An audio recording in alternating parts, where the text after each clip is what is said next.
राजस्थान में ट्रेन को डीरेल करने की साजिश एक के बाद एक सामने आ रही है। पहले 23 अगस्त, उसके बाद में 28 अगस्त और अब कल राजस्थान के अजमेर से ऐसा मामला सामने आया है। तीनों जगह अगर बात करें तो सीमेंट के जो ब्लॉक थे वो रखे गए और एक जगह स्क्रैप फेंका गया। जहाँ पे स्क्रैप फेंका गया वहाँ पे जो ट्रेन का इंजन था वो स्क्रैप उससे टकराया, लेकिन कोई बड़ा हादसा नहीं हुआ। अजमेर की अगर हम बात करते हैं तो यहाँ पे मालगाड़ी निकल के जाने वाली थी। उसके आगे तकरीबन 70 किलो के आसपास के दो जो सीमेंट के ब्लॉक थे उनको रखा गया।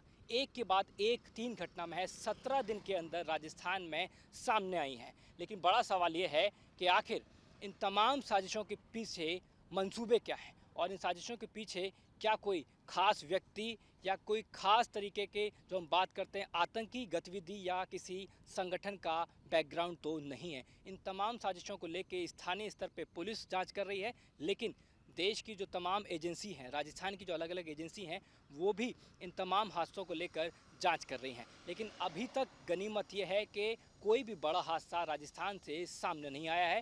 लेकिन बड़ा सवाल ये है कि महज 17 दिन के अंदर कैसे बैक टू बैक तीन हादसे जो हैं वो सामने आते हैं। राजस्थान में ट्रेन को डीरेल करने की साजिश एक के बाद एक सामने आ रही है।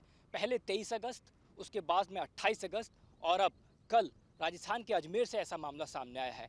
तीनों जगह अगर बात करें तो सीमेंट के जो ब्लॉक थे वो रखे गए और एक जगह स्क्रैप फेंका गया।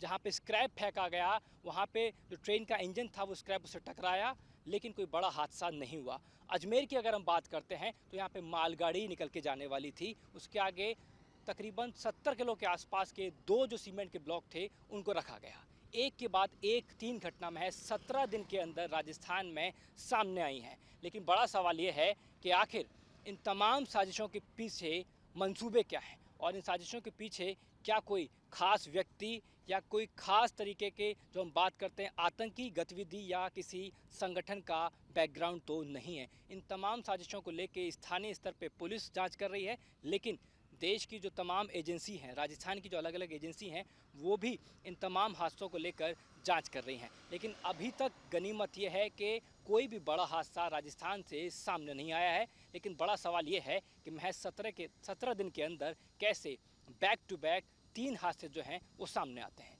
राजस्थान में ट्रेन को डीरेल करने की साजिश एक के बाद एक सामने आ रही है। पहले 23 अगस्त, उसके बाद में 28 अगस्त और अब कल राजस्थान के अजमेर से ऐसा मामला सामने आया है। तीनों जगह अगर बात करें तो सीमेंट के जो ब्लॉक थे वो रखे गए और एक जगह स्क्रैप फेंका गया। जहाँ पे स्क्रैप फेंका गया वहाँ पे जो ट्रेन का इंजन था वो स्क्रैप उससे टकराया, लेकिन कोई बड़ा हादसा नहीं हुआ। अजमेर की अगर हम बात करते हैं तो यहाँ पे मालगाड़ी निकल के जाने वाली थी। उसके आगे तकरीबन 70 किलो के आसपास के दो जो सीमेंट के ब्लॉक थे उनको रखा गया। एक के बाद एक तीन घटना में 17 दिन के अंदर राजस्थान में सामने आई हैं। लेकिन बड़ा सवाल ये है कि आखिर इन तमाम साजिशों के पीछे मंसूबे क्या हैं और इन साजिशों के पीछे क्या कोई खास व्यक्ति या कोई खास तरीके के जो हम बात करते हैं आतंकी गतिविधि या किसी संगठन का बैकग्राउंड तो नहीं है। इन तमाम साजिशों को लेकर स्थानीय स्तर पे पुलिस जांच कर रही है, लेकिन देश की जो तमाम एजेंसी हैं, राजस्थान की जो अलग अलग एजेंसी हैं, वो भी इन तमाम हादसों को लेकर जांच कर रही हैं। लेकिन अभी तक गनीमत ये है कि कोई भी बड़ा हादसा राजस्थान से सामने नहीं आया है। लेकिन बड़ा सवाल ये है कि महज 17 दिन के अंदर कैसे बैक टू बैक तीन हादसे जो हैं वो सामने आते हैं।